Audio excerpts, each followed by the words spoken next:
안녕하세요. 중고차 윤선생입니다.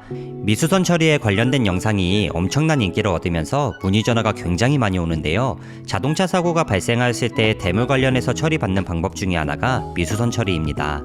쉽게 이야기해서 파손된 차량을 수리로 보상받는 것이 아닌 현금으로 지급받는 방식입니다. 미수선 처리는 민법 제394조 현금배상주의에 따른 합법적인 처리 보상 방법입니다. 자동차 사고가 발생하였을 때는 대인에서만 합의금을 받지 말고 대물에서도 실제 수리와 미수선 처리를 따져보고 최대한 피해 없는 쪽으로 보상받으셨으면 좋겠습니다. 대물 미수선 처리를 잘 이용하면 대인에서 받는 합의금보다 훨씬 많은 합의금을 받을 수도 있습니다. 실제 사례를 예시로 들어 자세히 설명드릴 테니 오늘 영상 많은 분들에게 도움되셨으면 좋겠습니다.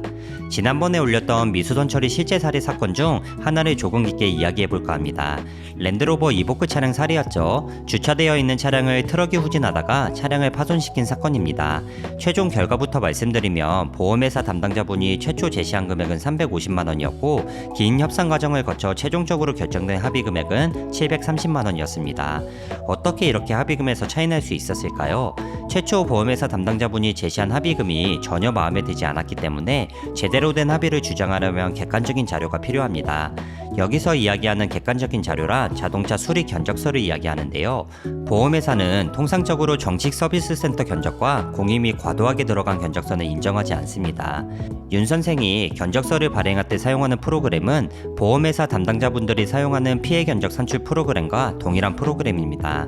랜드로버 이보크 차량의 피해 부위입니다. 운전석 휀다 부분이 심하게 파손되었고 본네트를 보면 조수석 쪽으로 각이 틀어진 모습과 도정면이 벗겨진 모습을 볼 수 있습니다. 범퍼 부분은 조수석 하단 부분을 보면 살짝 도색이 벗겨진 모습입니다. 그 외의 파손 부위로는 헤드라이트가 살짝 크랙이가 있으며 바퀴와 프론트 휀다를 감싸고 있는 휀다 라이너 부분이 떨어져 나간 모습입니다.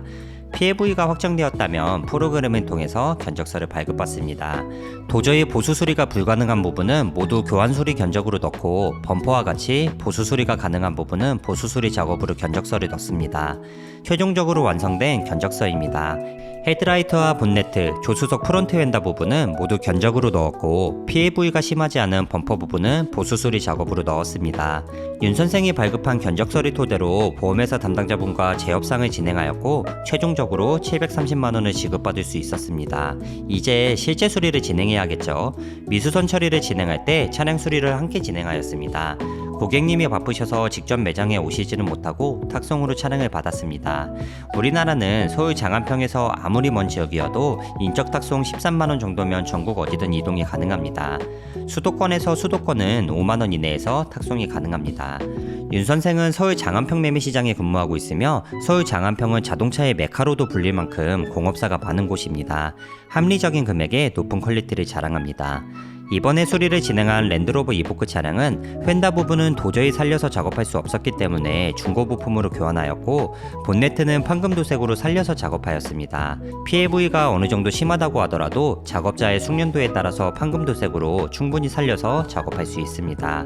총 실제 수리를 진행한 부분은 중고 부품을 사용하여 휀다 부분을 교환하고 도색 작업을 진행하였고 본네트는 황금도색 작업을 진행하였습니다. 앞범퍼는 도색 작업을 진행하였습니다. 수리는 총 일주일 정도 소요되었고 수리 완료 후에 탁송으로 고객님이 있는 곳으로 차량을 보내드렸습니다. 차량 실제 수리 비용은 120만원이 발생하였고 미수선 처리로 고객님이 지급받은 합의금은 730만원이었습니다. 이번 사고로 차액이 610만원 발생하였네요. 이렇게 엔진 미션 프레임 부분이 손상되지 않은 경미한 사고인 경우 수입차는 부품가액이 워낙 높기 때문에 실제 수리를 진행하는 것이 아닌 미수선 처리를 진행받아 수리하는 것이 비용적인 측면을 보면 훨씬 이득입니다. 센터에 들어가서 실제 수리를 진행하면 센터는 교환 수리가 원칙이기 때문에 작은 경미한 사고여도 부품을 모두 새 제품으로 교환합니다.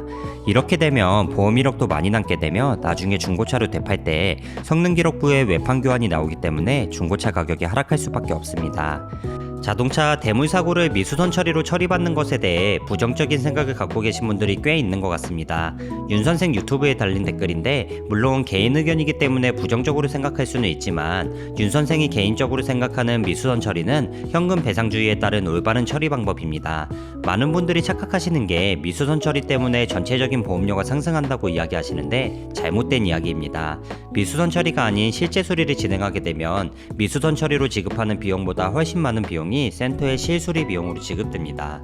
윤 선생은 하루에도 몇 건씩 이런 연락을 받습니다. 이 정도 피해면 미수선 처리 얼마 받아야 돼요? 라고 물어보시는데 항상 윤 선생은 저도 알 수 없습니다 라고 대답합니다. 차종에 따라 심지어 차량 모델에 따라 부품 가격이 모두 다르고 선정되어 있는 공임 요일이 모두 다릅니다. 그렇기 때문에 견적서가 중요한 것이고 견적서를 뽑아야 대략적인 수리 견적을 알 수 있습니다. 윤 선생이 미수선 처리에 관련된 실제 사례들을 유튜브에 계속 올리면 많은 분들이 미수선 처리를 받을 때 대략적인 가이드라인이 잡힐 것 같아 영상을 계속 만들려고 하고 있습니다. 미수선 처리에 관해 궁금한 점 있으시거나 윤 선생의 도움 필요하시면 언제든지 연락주세요. 감사합니다.